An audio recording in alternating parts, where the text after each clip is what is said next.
தேசிய ஜனநாயக கூட்டணியில ஏற்கனவே இந்த கேள்விக்கு நான் பதில் சொல்லிட்டேன். 234 தொகுதிக்கும் அம்மா மக்கள் முன்னேற்ற கழகத்தின் பொதுச் செயலாளராக உறுதியாக நான் சுற்றுப்பயணம் செல்வேன். அவர்கள் அழைக்கின்ற பட்சத்தில் சொல்லியிருக்கேன்.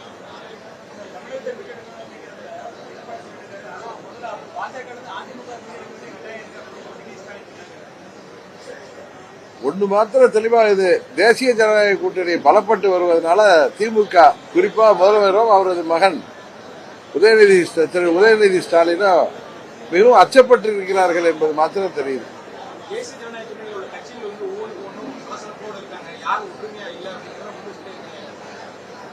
திமுக கூட்டணியில ரொம்ப எல்லாம் அமைதி புறாக்களா இருக்காங்களா? அங்கேயும் பல பிரச்சனைகள் இங்க ஓப்பனாவே வெளியில தெரியுது. எல்லாம் ஒரு 6 மாதத்துல எல்லாம் ஒரு சரிநிலைக்கு எந்தெந்த கூட்டணி எந்தெந்த கட்சிகள் உறுதிப்பட்டு உறுதியாக திமுகவை வீழ்த்துவதற்கு அம்மா மக்கள் முன்னேற்ற கழகம் செயல்படும்.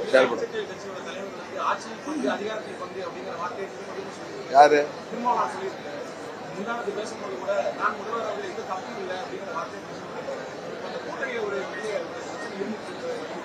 அவரு எந்த அடிப்படையில் பேசினாரும் தெரியாது. நண்பர் திருமாவளவன் அவர்கள் நீண்ட நாளாக அரசியல் உள்ளவர், சட்டமன்ற உறுப்பினரா பாராளுமன்ற உறுப்பினராக உள்ளவர்.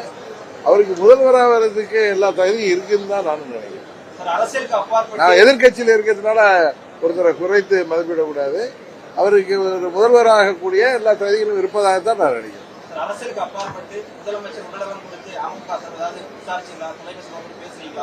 அவர்கிட்ட பேசல. நாங்க சம்பந்தமா அவர் விரைவில் நலம் பெற்று வரணும்னு நான் அறிக்கையை கொடுத்திருக்கேன்.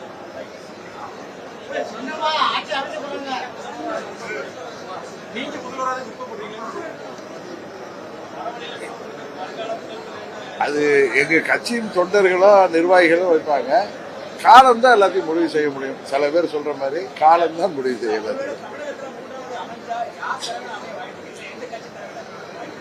மூன்றாவது அணியா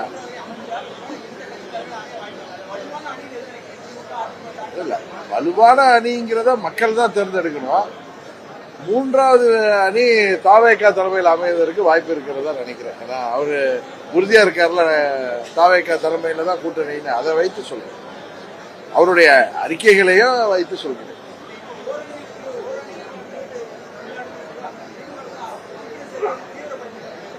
என்னங்க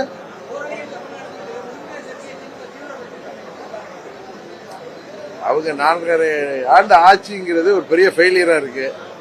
மக்கள் மத்தியில கடும் கோபம் இருக்கு. சட்டம் ஒழுங்கு மோசமா இருக்கு.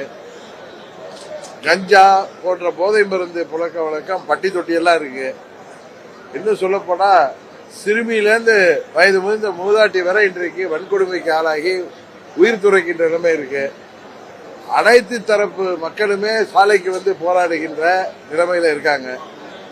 இதுவரை சுதந்திரம் அடைந்த பிறகு இப்படி ஒரு மோசமான ஆட்சியை பார்த்ததில்லை என்கிற அளவிற்கு இந்த திமுக ஆட்சி போய்கொண்டிருக்கிறது. உறுதியாக இந்த ஆட்சி வீழ்த்தப்பட வேண்டும் என்பதுதான் எல்லோருடைய விருப்பம். செய்திகளை உடனுக்குடன் தெரிந்து கொள்ள கீழ்கண்ட கேபிள் மற்றும் டிடிஎச் நெட்வொர்க்குகளில் எம்நாடு செய்தி தொலைக்காட்சியை காணுங்கள். பாதகம் செய்பவரை கண்டால் நாம் பயம் கொள்ளலாகாது பாப்பா. மோதி மிதித்துவிடு பாப்பா, அவர் முகத்தில் உமிழ்ந்து விடு பாப்பா. அண்மை செய்திகளை உடனுக்குடன் தெரிந்து கொள்ள இணைந்திருங்கள் எம்நாடு தொலைக்காட்சியுடன்.